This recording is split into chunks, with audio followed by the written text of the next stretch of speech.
Assalamu alaikum, my name is Raja Sarwar Sohaib and I welcome you to the first episode of Breakout Season 3, Changing the Society One Step at a Time.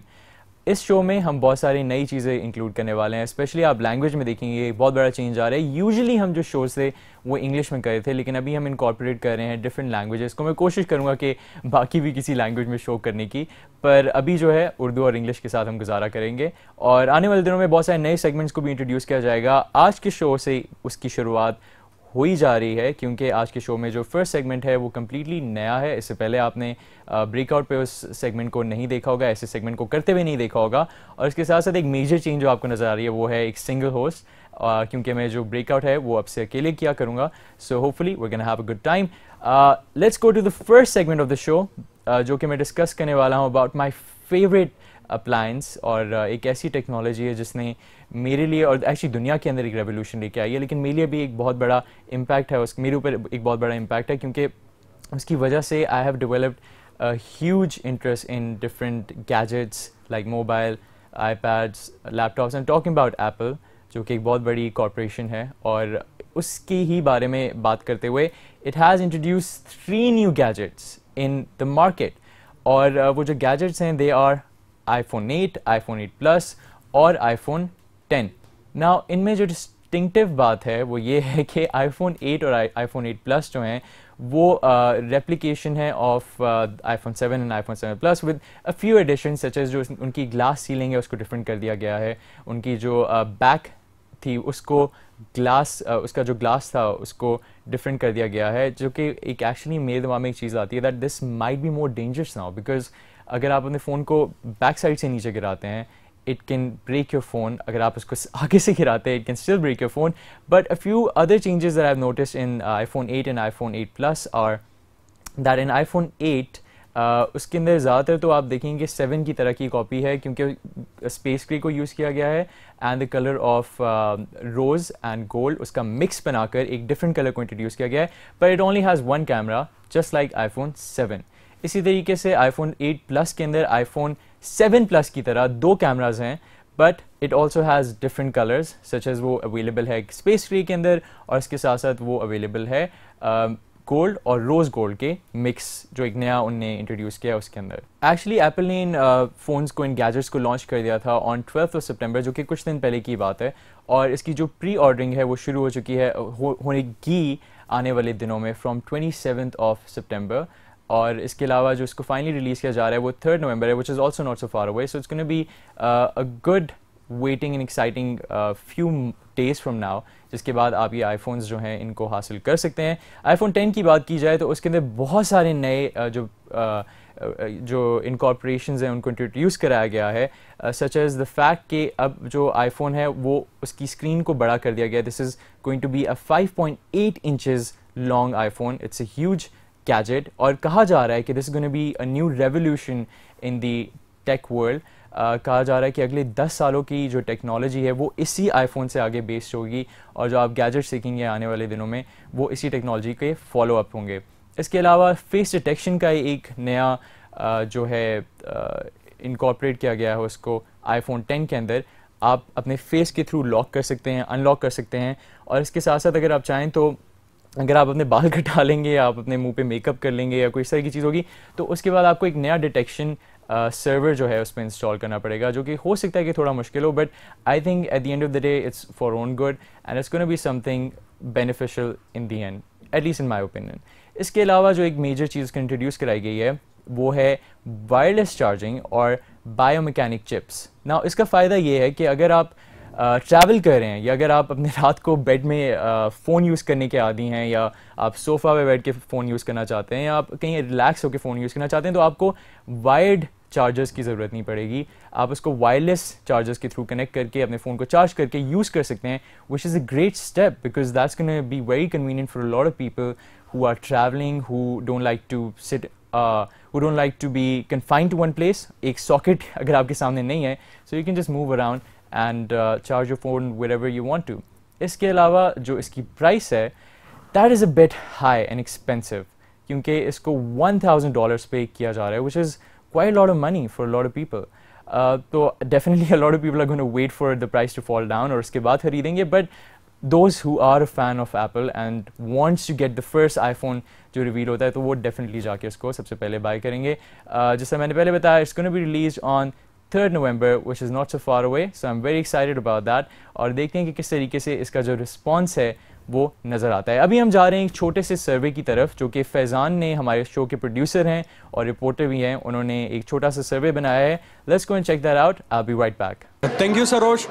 इस वक्त हम breakout के second segment में मौजूद हैं जहां पे हम आईफोन एक्स के बारे में उनसे पूछेंगे, स्टूडेंट से पूछेंगे कि उनको आईफोन एक्स जो है, जो असल में एक्स है नहीं वो 10 है, इसके बारे में हम उनसे पूछेंगे कि उनको आईफोन 10 पसंद आए हैं या नहीं. अगर आए हैं तो इसमें ऐसी कौन सी स्पेसिफिकेशन है जो उसको पसंद आया है, और अगर नहीं आया तो ऐसी कौन सी स्पेसिफिकेशन है जो उसको पसंद नहीं आया.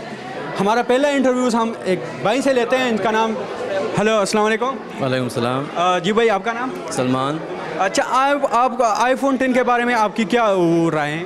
आईफोन 10 जो है वो टेक्नोलॉजी वाइज आज से मतलब अभी इस वक्त की जो टेक्नोलॉजी जिसमें सेलफोन्स में है उसकी वाइज उसके से कंपेयर करके आईफोन 10 जो है वो टेक्नोलॉजी वाइज सबको बीट कर रहा है आई थिंक. अच्छा, आईफोन 10 में ऐसी कौन सी चीज़ है जो आपको बहुत ज़्यादा पसंद आई? उसका जो वायरलेस चार्जर है वो मुझे ज़्यादा पसंद आया है. प्लस उसमें जो ऐप्स जो यूज़ होते हैं जिसमें आप ड्रैगन भी यूज़ कर सकते हो अगर आप लाइव वीडियो बना रहे हो, वो मुझे बहुत पसंद आया है. और क्या नाम है, उसका कैमरा जो है वो बहुत परफेक्ट है और उसका सिस्टम जो है उसका साइज़ भी बेहतर है बाकी सेल फोन से as compare to iPhone 10. IPhone 10 जो है एक्स, उसकी साइज़ उसका बेहतर है. जो आईफोन एक्स के बारे में आपका क्या ख्याल है? जो आईफोन एक्स है नहीं असल में ये आईफोन 10 है ना, इसके बारे में आपका क्या ख्याल है? इसके बारे में ये ख्याल है कि इस बाद उन्होंने चार्जर निकाल दिया, ठीक है, वायरलेस कर दिया और इन्होंने बटन हटा के अब फेस लॉक लगा दिया. I wonder if Chinese people will buy it, what's gonna happen with them. अच्छा, आपको आईफोन 10 जो है वो क्यों पसंद है? कौन सी ऐसी स्पेसिफिकेशन है जो इसके अंदर आ गई है और आपको ज़्यादा पसंद आई है? आईफोन 10 का कैमरा रिजल्ट अच्छा है ये और स्क्रीन अच्छी है उसकी. ये बताइएगा कि आईफोन 10 जो है वो आपको क्यों पसंद है? उसमें एक तो वो लेटेस्ट टेक्नोलॉजी आई है, उसके ऐप्स बहुत अच्छे हैं और उसमें एक ऐप है कि फ़ोन लॉक आप फेस ऐप के ज़रिए फेस को शो करके आप लॉक कर सकते हैं, अनलॉक कर सकते हैं और बहुत सारे अच्छे ऐप्स हैं उसके अंदर. लाइक सबसे लेटेस्ट है वो. तो थैंक यू. आईफोन 10 के अंदर जो फेस डिटेक्शन आया है, मतलब उन्होंने फिंगरप्रिंट का जो वो इशू आ रहा था, बहुत ज़्यादा कंप्लेंट्स आ रहे थे आईफोन कंपनीज़ को, उसको हल कर दिए. आप इसके बारे में क्या कहेंगे?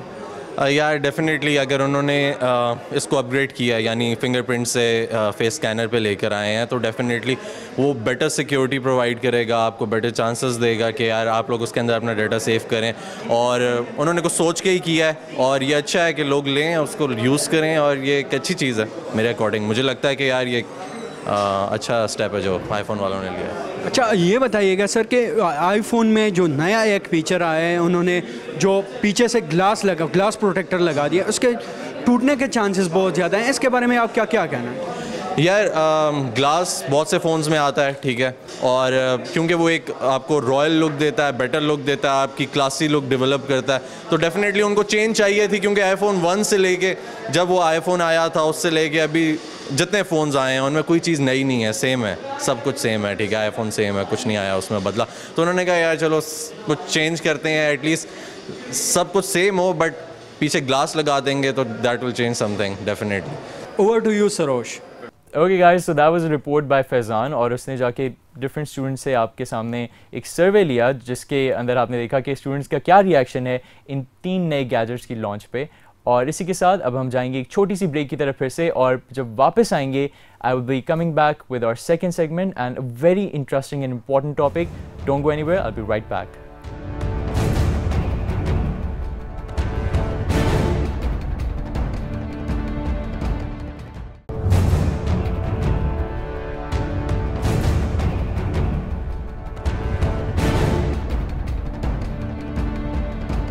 Welcome back after the break. Now we are going to discuss a very serious topic and a very pertinent one which is very relevant to the situation that we're facing all around the world in fact. And for that we are joined by 2 prestigious guests. First of all we have Dr. Azhar, who is the HOD of Humanities and Social Sciences Department, Bahria University, Islamabad. Thank you so much for joining us, sir. And we also have Furqan, who is a student of geology, and we will be discussing the topic of extremism and terrorism in students with our guests. But before that, I want to go a bit into the background of what the situation is like and how the situation is getting deteriorated with the passage of time. इसको समझने के लिए बहुत ज़रूरी है कि जो recently कुछ केसेस हमारे सामने आए हैं, चाहे वो कराची यूनिवर्सिटी का केस हो, चाहे वो IBA के स्टूडेंट्स की इन्वॉल्वमेंट हो, या इस तरह के जो दीगर टेररिस्ट एक्टिविटीज़ में इन्वॉल्व हुए स्टूडेंट्स हैं, उनसे रिलेटेड जो चीज़ें हैं हम उन पे डिस्कशन करना चाहते हैं। कराची यूनिवर्सिटी का जो स्टूडेंट था, उससे अलार्मिंग सिचुएशन इस तरह से पैदा हुई कि हमें अब रियलाइज़ हो रहा है कि फाइनली ऐसे स्टूडेंट्स को भी टारगेट किया जा रहा है जिनके पास सोचने समझने की भी सलाहियत है, और एक्चुअली वो उनके पास ये तालीम याफ्ता होने के बावजूद वो ऐसी एक्टिविटीज़ के अंदर उनका रुझान जो है वो बढ़ रहा है। तो ये कितनी अलार्मिंग सिचुएशन है, इस पर हम बात करेंगे अपने गेस्ट के साथ। मेरा पहला क्वेश्चन सर आपसे होगा कि हम पहले एसोसिएट करते थे जो टेररिज्म है मदरसों के स्टूडेंट्स के अंदर, क्योंकि कहा जाता था कि वहाँ पे रिलीजियस स्टडीज़ पे आपको फोकस कराया जाता है और जो बाकी सब्जेक्ट्स हैं उनसे दूर रखा जाता है, तो इसकी वजह से उनके अंदर एक माइंडसेट डेवलप हो जाता है कि आप सिर्फ एक नैरेटिव फॉलो करो। लेकिन क्या आपको लग रहा है कि एक बहुत बड़ा शिफ्ट नज़र आ रहा है in the targeting of students from madrasas to now universities, schools and colleges? बिस्मिल्लाहिर्रहमानिर्रहीम, बहुत शुक्रिया। पहले तो thank you for having me here. और मेरा ख्याल है जैसे आपने कहा कि बहुत ही अहम मौजू है और साथ ही पेचीदा भी है, क्योंकि इस पे मुख्तलिफ़ लोगों की मुतनव्वे आरा हैं और उस पर बड़ा मोहतात होकर बात करने की ज़रूरत पड़ती है। मेरा ख्याल है अगर आप इजाज़त दें तो पहले तो हम ये वाज़ह करें कि ये है क्या। जैसे आपने एक्सट्रीमिज़म और टेररिज्म की बात की, तो बुनियादी तौर पे दोनों में फ़र्क है, क्योंकि एक्सट्रीमिज़म तो इंतहा पसंदी है। ज़रूरी नहीं है कि वो वायलेंट हो, नॉन वायलेंट भी हो सकती है, वो तो बिल्कुल सोच की भी हो सकती है आपकी। जबकि टेररिज्म जो है वो दहशत गर्दी, वो तो पक्की आप वायलेंस की बात कर रहे हैं। लेकिन टेररिज्म में इंतहा पसंदी का अंसर ज़रूरी है, तभी वो उस हद तक जाएंगे कि दहशत गर्दी करेंगे। तो हर इंतहा पसंद टेररिस्ट नहीं है, लेकिन हर टेररिस्ट जो है वो इंतहा पसंद या एक्सट्रीमिस्ट ज़रूर है। तो और आप देखिए कि अगर बुनियादी फ़लसफ़े की तरफ आप जाएं तो आपके मज़हब में भी यही है कि आप हर चीज़ को एतदाल के साथ करें, और उसकी यही वजह है, जो excess of everything is bad. बिल्कुल। आप तो ये कहते हैं प्यार मोहब्बत बहुत अच्छी चीज़ है, उसमें भी आप देखिए कि आप कहते हैं आपके लाड़ प्यार ने बिगाड़ा है। तो बुनियादी चीज़ मेरा ख्याल है ये समझने की ज़रूरत है कि जब आप एक हद क्रॉस कर जाते हैं मामूल से, तो आप इंतहा पसंदी की तरफ जा रहे हैं, और इसको समझना बड़ा ज़रूरी है। वो आप जब समझेंगे तो सदैव आप करेंगे। दूसरा जो आपने सवाल किया कि क्या अब हम मदरसे की तरफ से हट के और उस तरफ जा रहे हैं, बुनियाद परस्ती कह लें या बुनियादी तौर पे बुनियाद परस्ती की अगर हम बात करें तो देखें, उन्हें 3 तरह के टारगेट्स चाहिए और वो तीनों तरह के होते हैं शुरू से। हम चूँकि दहशत गर्दी ज़्यादा हमें नज़र आती है और करते हैं, तो इसलिए हम उस तरफ ज़्यादा जाते हैं।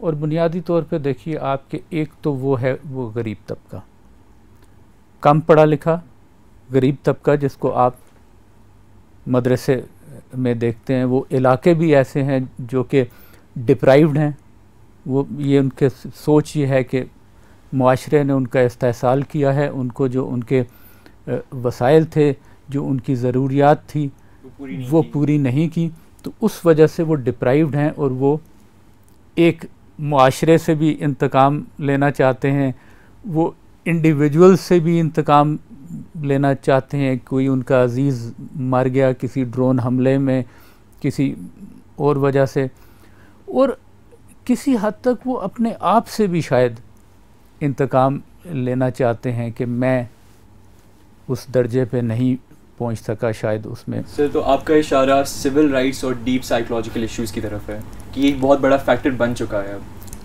जी बिल्कुल, इसमें कोई शक नहीं कि ये बहुत बड़ा फैक्टर है। अच्छा, उसके बाद जो दूसरा लेवल है, जो कि आप कहिए कि आपकी मिडिल क्लास पढ़ा लिखा तबका है, उसकी वल्नरेबिलिटीज़ थोड़ी सी डिफरेंट हैं। और फिर एक वो अपर क्लास और एलीट है, वो भी आ रहा है उसमें। ये तबका क्यों चाहिए और क्यों फंसता है? देखिए, उनका जो बयानिया है, जो नैरेटिव है जिसकी आपने बात की, उसके लिए उन्हें पढ़े लिखे लोग चाहिए, not for violence in particular, लेकिन कल्टीवेट करने के लिए लोगों को। एक प्रोफेसर है, एक अच्छा स्टूडेंट है, डॉक्टर है, इंजीनियर है, वो जब बात करेगा कहीं बैठ के उनके बयानिए के मुताबिक, तो उसका असर ज़्यादा होगा। और अगर उस बयानिए को उन्होंने इंटरनेशनली भी बयान करना है तो जाहिर है कि वो पढ़ा लिखा। तो इसलिए वो जूं उनको ज़्यादा समझ आती जा रही है इस बात की, वो ज़्यादा इस तरफ जा रहे हैं। ऑन दिस पॉइंट हम जा रहे हैं एक छोटी सी ब्रेक की तरफ। जब ब्रेक से वापस आएंगे तो डिस्कशन को जारी रखेंगे, कहीं ना जाएगा। I will be right back.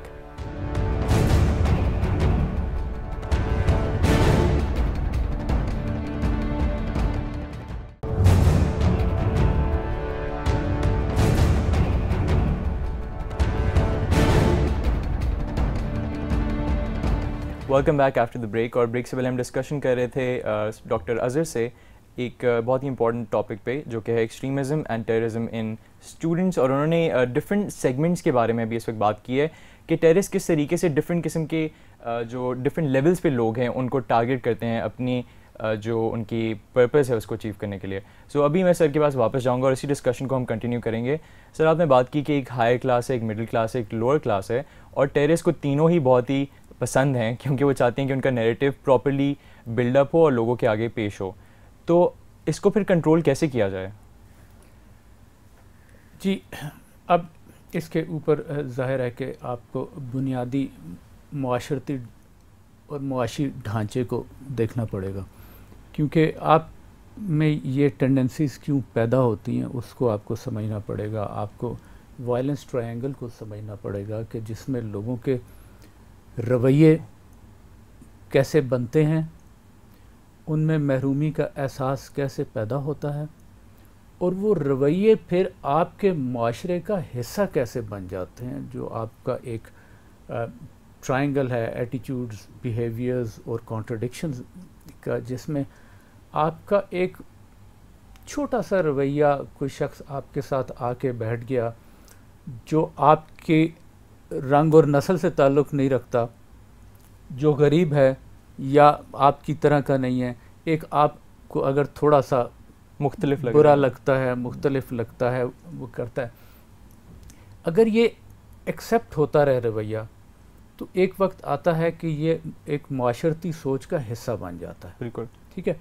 अब आप ये देखिए कि एक अमीर का बच्चा अगर अगवा हो जाता है तो माशरा किस तरह रिएक्ट करता है, और एक गरीब का बच्चा कूड़े के ढेर पे मर जाता है और माशरा बिल्कुल उस पर रिएक्ट नहीं करता। ये कॉन्ट्रडिक्शन है रवैयों के अंदर। जो इनइक्वालिटी है बहुत ज़्यादा बढ़ गई है।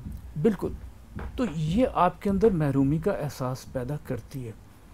फिर जो अब हम चूँकि बात कर रहे हैं अब इस वक्त पढ़े लिखे नौजवान तबके की, नौजवान जो है वो ज़्यादा हसास है, वो ज़्यादा इन बातों को महसूस करता है, उनको जो है सोचता है उनके ऊपर, और उससे फ्रस्ट्रेट भी होता है क्योंकि उसको पूरी पिक्चर की समझ नहीं होती। वो तो सिर्फ ये देखता है कि ये ऐसा क्यों है, एक के साथ ये रवैया क्यों है, दूसरे के साथ क्यों नहीं है। और चाहे उसके अपने साथ ना भी हो रहा हो, फिर भी उसको ये एहसास होता है कि मेरे जैसे ही दूसरे लोगों के साथ कोई नाइंसाफ़ी हो रही है। तो जो पढ़ा लिखा आपने कहा जो सोच रखते हैं, वो सोच भी तो दोधारी तलवार की तरह है ना। एक तरफ तो वो सोच आपको अमन की तरफ लेके जाती है कि जो कुछ भी है हमने उसका हल निकालना है अच्छे तरीके से। दूसरी तरफ वो सोच आपको तमाम वो रवैये भी दिखाती है और आपको ज़्यादा फ्रस्ट्रेट भी करती है। आप में वो हयाजान पैदा होता है कि यार ये क्यों है, मैं इसको कैसे ठीक करूं। और जब वो ये देखता है कि सिस्टम उसका साथ नहीं दे रहा ठीक करने में, तो फिर जो लोग उसको अप्रोच करते हैं उसी सोच के साथ, उसी बयानिए के साथ, और उसको कहते हैं हमारे साथ शामिल हों, हम इसको ठीक करेंगे, तो वो अपनी नापुख्तगी में वो उनकी तरफ खिंचा चला जाता है। उसमें फिर बाकी चीज़ें, वो आप ड्रग्स वगैरह का असर आ गया, सियासत का असर आ गया, कुछ सियासी ग्रोह भी एक दूसरे के खिलाफ उसको मैनिपुलेट करते हैं बच्चों को, और वो गलत तरफ चले जाते हैं। तो ये बहुत से अवामिल है, लेकिन वो बुनियाद जो है वो हमें समझने की ज़रूरत है। वालिदैन का क्या रोल है, मुआशरे का क्या रोल है।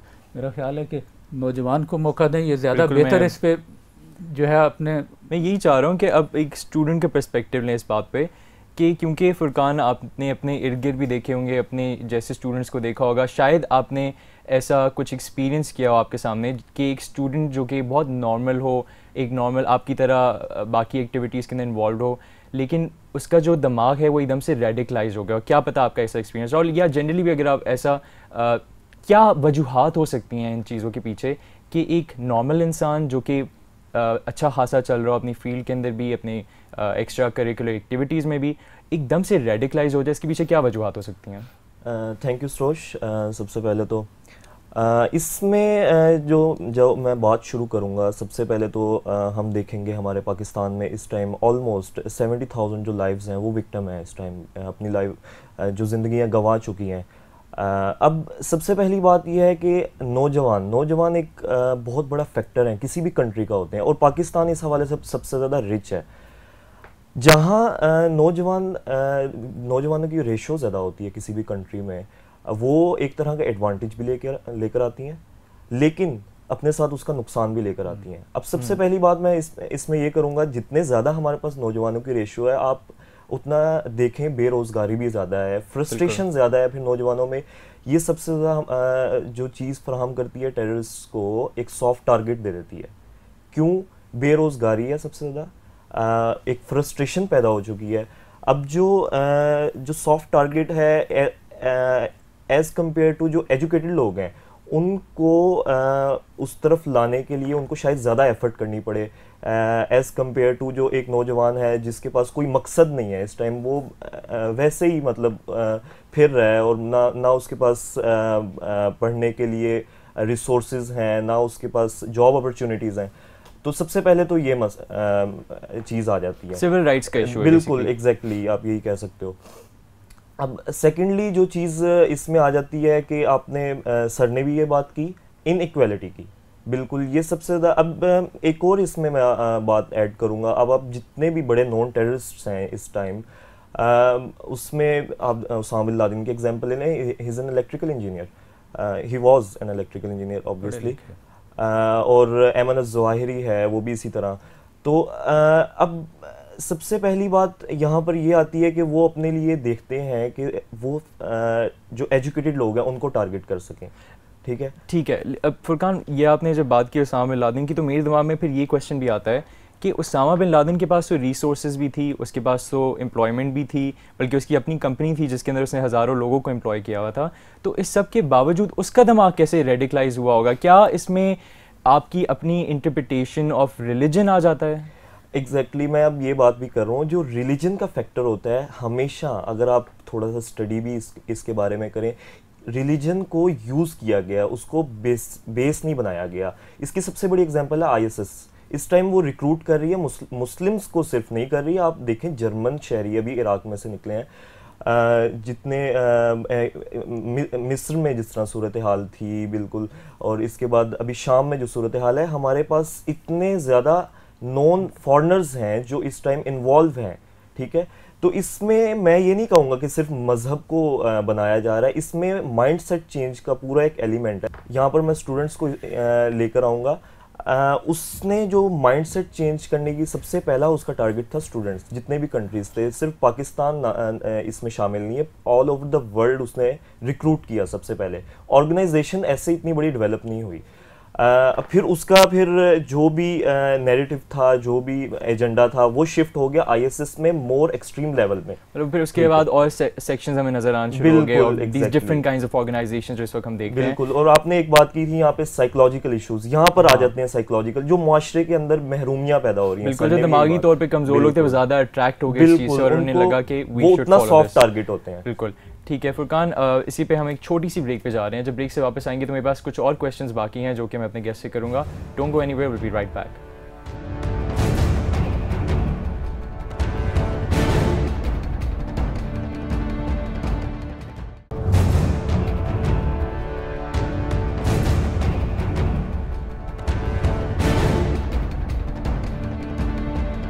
Welcome back after the break once again. और ब्रेक से पहले हम उन वजूहात को डिस्कस कर रहे थे, उन पॉइंट्स को डिस्कस कर रहे थे जिनकी वजह से एक्सट्रीमिज्म और टेररिज्म जो है वो स्टूडेंट्स के अंदर इस वक्त बढ़ती हुई नज़र आ रही है। लेकिन अब हम जाएंगे उन सोल्यूशंस की तरफ जो कि हम इनकॉर्पोरेट कर सकते हैं अपनी सोसाइटी के अंदर, अपने स्टेट के अंदर, ताकि हम जो है इस इशू को टैकल कर सकें। सबसे पहले सर मैं आपकी तरफ ही आऊँगा, आपके दिमाग में क्या वो मेन प्रपोजल्स नज़र आते हैं, चाहे वो स्टेट लेवल पर हो चाहे वो लोकल लेवल पर हो, किस तरीके से सिचुएशन को बेहतर किया जा सकता है? देखिए, बुनियादी तौर पे फिर अगेन हमें हर लेवल को समझना पड़ेगा। सबसे पहले तो माँ की गोद, घर से बिल्कुल स्टार्टिंग से बिल्कुल आपकी तरबियत, बुनियादी तरबियत जो आपका ब्लूप्रिंट शख्सियत का बनता है वो आपके घर से बनता है। तो क्या हमारी माएँ, हमारे वालिदैन इतने तालीम याफ्ता हैं, इतने समझदार हैं, उन्हें पता है कि इस वक्त माशरे में क्या तब्दीलियाँ आ रही हैं और अपनी औलाद को कैसे हमने तरबियत देनी है और कैसे उन पे नज़र भी रखनी है। कुछ ये होता है कि बच्चा यूनिवर्सिटी में चला गया, वो बस माँ बाप ने भी छोड़ दिया, अपने अपने कामों में बिज़ी हैं। नहीं, उनकी ज़रूरत हमेशा रहेगी बच्चे को। जब तक वो इस उम्र के हिस्से से नहीं निकलता तो वो तवज्जो देने की ज़रूरत है। और हमें माँ बाप को भी ट्रेन करने की ज़रूरत है, उन्हें भी बताने की ज़रूरत है कि इस वक्त माशरे की ज़रूरियात क्या हैं। फिर उसके बाद आप आ जाइए तालीमी दरसगाहों की तरफ, स्कूल से शुरू करके वहाँ से बच्चे के जहन को डेवलप करना है। उस्ताद का रोल बहुत अहम है इसके अंदर, क्योंकि वो नर्सरी से लेके उसके बाद पीएचडी तक वो उस्ताद जो है वो बच्चे की तरबियत कर रहा है। और अक्सर आप देखिए कि ज़्यादा वक्त बच्चे जो हैं वो माँ बाप के साथ कम और उस तरबियत गाह में ज़्यादा गुजारते हैं। फिर साथ जो उनके दोस्त अहबाब हैं, उनका माहौल है, वो पूरा माशरे ने करना है और ज़ाहिर है कि स्टेट का। तो ये तमाम एलिमेंट्स अपना अपना किरदार अदा करेंगे, इनको समझ होगी कि हम किस तरफ जा रहे हैं, बुनियादी वजूहात बयानिया इनके लिए क्लियर होगा तो फिर हम इसको एड्रेस कर पाएंगे। कोई ये इतनी कोई बड़ी बात नहीं है। और इसमें मेरा ख्याल है एक वो एलिमेंट हम रखें जो हम वजूहात बयान करते हैं कि उसमें जो कुछ दूसरे ममालिक की और जो ग्रेटर गेम के अंदर जो इंटरनेशनल पॉलिटिक्स चल रही है, इंटरनेशनल पॉलिटिक्स है, उसके अंदर भी इस दहशतगर्दी को जगह दी जाती है और उस ग्रूम किया जाता है, बढ़ाया भी जाता है और वो सब कुछ किया जाता है। तो उसको जहन में रख के हमें एक्शंस लेने की ज़रूरत है। गवर्नमेंट को भी, इंस्टीट्यूशंस को भी, यूनिवर्सिटीज़ को, स्कूल्स को, कॉलेजेस को, सबको, और पेरेंट्स को भी। सर आपने एक कोलैबोरेटिव प्रोसेस की बात की, मैं फुरकान आपसे भी यही जानना चाहूँगा। ऑल्दो आपने ऑलमोस्ट सारे सेगमेंट्स का मेंशन कर दिया है, पर आपके ख्याल में इन जो सॉल्यूशंस जो सर ने बताए उनको इम्प्लीमेंट कैसे किया जा सकता है? बिकॉज आई एम श्योर कि हर फैमिली भी चाहती है कि उसका बच्चा जो है वो रेडिकलाइज ना हो। कुछ फैमिलीज जिनका हमने बताया सिविल राइट्स के इश्यूज़ और जो दीगर इश्यूज़ हैं वो तो ऑब्वियसली एक डिफरेंट केस है, लेकिन मोस्टली तो कोई भी नहीं चाहेगा कि उसका बच्चा जो है वो रेडिकलाइज हो। तो इनके ऊपर इम्प्लीमेंट कैसे किया जा सकता है और टीचर्स का जो रोल सर ने बताया वो कितना इंपॉर्टेंट है? देखिए सरोज, इसमें सबसे पहली बात तो मैं ये करूँगा, जितने भी नौजवान हैं, मेरे एक टीचर थे, मतलब वो एक बात करते होते थे, वो कहते थे कि नौजवानों का जो जोश होता है वो एक मूज़ और घोड़े की तरह होता है। उसको अगर लगाम डाल लोगे, रोक लोगे, तो वो एक अच्छी डायरेक्शन में आप यूज़ कर सकते हो उसको, क्योंकि प्रोडक्टिव चीज़ है। हम सबसे पहली जो चीज़ इम्प्लीमेंट कर सकते हैं, हम हमारे जितने भी इंस्टीट्यूशंस हैं वहाँ पर इस्लाम की तालीम का कोई एक पैटर्न नहीं है बिल्कुल भी। मैं जिस सिस्टम से मैं भी गुजर कर आया हूँ, एक गवर्नमेंट सिस्टम है, तो वहाँ पर बिल्कुल कोई ऐसा निज़ाम नहीं है, ना हमारी इस्लामिक बुक्स में है, ना हमें वो वर्सेस सिखाई जाती हैं, ना हमें उसकी तफसीर कुरान पाक की बताई जाती है। अगर एक बच्चे के अंदर ना कि एक बड़ी उम्र के लड़के के जज्बात को या माइंडसेट को चेंज जल्दी किया जा सकता है, एक बच्चे के माइंडसेट को अच्छा डेवलप पॉलिश किया जाए स्टार्टिंग से ही उसको बिल्कुल एग्जैक्टली सर की बात जिस तरह थी ग्रास रूट लेवल से, तब से देखा जाए, क्योंकि मैं खुद एक स्टूडेंट हूँ, मैं इस चीज़ से गुजर कर आया हूँ एक रिसेंट सिस्टम में, तो ये सबसे ज़्यादा लैग कर रही है हमारी चीज़। और जो दूसरी बात है वो आ जाती है जितने भी स्टूडेंट्स हैं, अब एजुकेशन हमारा मेन प्रॉब्लम नहीं है, उसकी एग्जांपल सबसे बड़ी मर्दान यूनिवर्सिटी का वाक़या भी है कि एजुकेशन तो उनके पास भी थी, हमारे पास प्रॉब्लम है हमारे माइंडसेट का। फुरकान सॉरी, मुझे यहाँ पे आपको थोड़ा सा इंटरप्ट करना पड़ेगा। क्या हमारा सिस्टम जो है एजुकेशन का, आप समझते हैं वो सेटिस्फैक्ट्री है इस वक्त कि हम अभी भी, आपने जिस तरह मर्दान केस की बात की कि वहाँ पे पढ़े लिखे स्टूडेंट्स ने एक गलत एलिगेशन पे एक मासूम इंसान की जान ले ली, तो क्या हमारे सिस्टम के अंदर ऐसे फ्लॉज मौजूद नहीं है जिनको ठीक करने की ज़रूरत है? बिल्कुल, बहुत ज़्यादा फ्लॉज मौजूद हैं। आप हमारे सिस्टम, एजुकेशन सिस्टम तो परफेक्ट कहीं पे भी नहीं है इस टाइम, अमेरिका यूरोप में भी नहीं है, वो भी काम कर रहे हैं इस पे, और हमारा तो मैं इतना कहूँगा कि 20 to 30 ईयर्स पीछे है हमारा एजुकेशन सिस्टम इस लिहाज से। तो हमें इम्प्रूवमेंट, असल में हमारा क्या हो रहा है, हमारे रिलीजियस बिलीफ और एजुकेशन सिस्टम ये दोनों मिक्स हो रहे हैं। जहाँ ये मिक्स हो रहे हैं, ये हमारे पॉलिसी मेकर्स ये अभी तक डिफाइन ही नहीं कर पाए कि हमने मज़हब को कहाँ पर स्टैंड करवाना है या खड़ा करना है, और जो हमारे जो एजुकेशन जितनी भी स्टडीज़ हैं वो उनको हमने कहाँ पर खड़ा करना है। इन दोनों को मिक्स करके किस तरीके से इन्होंने ब्लेंड देना है आपने बिल्कुल यूनिवर्सिटी में। अब फॉर एग्जांपल आप सिर्फ पढ़ाना तो नहीं है ना, आपने एक तरबियत करनी बिल्कुल है। अब आप अगर एक्स्ट्रा करिकुलर एक्टिविटीज़, को करिकुलर एक्टिविटीज़, हत्ता कि कुछ लोगों का ख्याल है कि जो वो पॉलिटिकल एक्टिविटीज़ भी जो थी वो भी अलाउ करें स्टूडेंट्स को, ताकि स्टूडेंट इन्वॉल्व हो हेल्दी एक्टिविटीज़ की तरफ, उसके पास वो वक्त ही ना हो कि कोई दूसरा उस पे आके इन्फ्लुएंस कर सके। सिर्फ तालीम देना डिग्री के लिए वो मुनासिब नहीं है। तो हमने जो तालीम देनी है वो इंसान बनाने के लिए देनी है, वो कोई मैनेजर या अफसर बनाने के लिए नहीं देनी।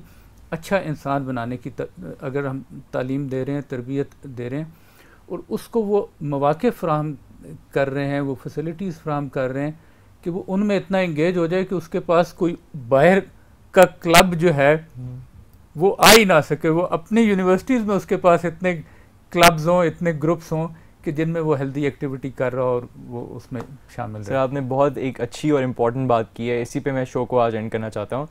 ये एक बहुत ही थॉटफुल बात है कि अगर आप इस पे सोचें कि अगर हम अपने स्टूडेंट्स को इतना बिजी कर दें प्रोडक्टिव एक्टिविटीज़ के अंदर कि उनको ऐसा मौका ही ना मिले कि वो किसी गलत एक्टिविटी के अंदर इन्वॉल्व हो, और वो सिर्फ अपना जो दिमाग है उसको मुस्बत चीज़ें और प्रोडक्टिव चीज़ों के लिए यूज़ करें। मेरी उर्दू जो है इसको मैं कोशिश कर रहा हूँ कि बेहतर होए, पर आहिस्ता आहिस्ता बेहतर होगी, पर थैंक यू सर। लेकिन प्रोडक्टिव चीज़ों के लिए इस्तेमाल करें, ये बहुत ज़रूरी है। और इसके साथ साथ ये जानना बहुत ज़रूरी है हम सब के लिए कि हम इस लड़ाई में अकेले नहीं हैं। ये इस वक्त बहुत बड़ी थ्रेट है पूरी दुनिया के अंदर। आप चाहे यूएस की बात कर लें, चाहे यूरोप की बात कर लें, इस वक्त जो टेररिज्म है, जो टेररिस्ट हैं स्पेशली, उन्होंने अपना जो टारगेट रखा हुआ है वो तालीम याफ्ता यंग लोग जिनको वो यूज़ कर सकते हैं in the best way possible. So हमें इससे अलार्म रहना पड़ेगा, अलर्ट रहना पड़ेगा, ताकि इस सिचुएशन को हम फ्यूचर में बेहतर कर सकें। That's it from today. I'm going to see you guys next week. Take care of yourself. Allah Hafiz.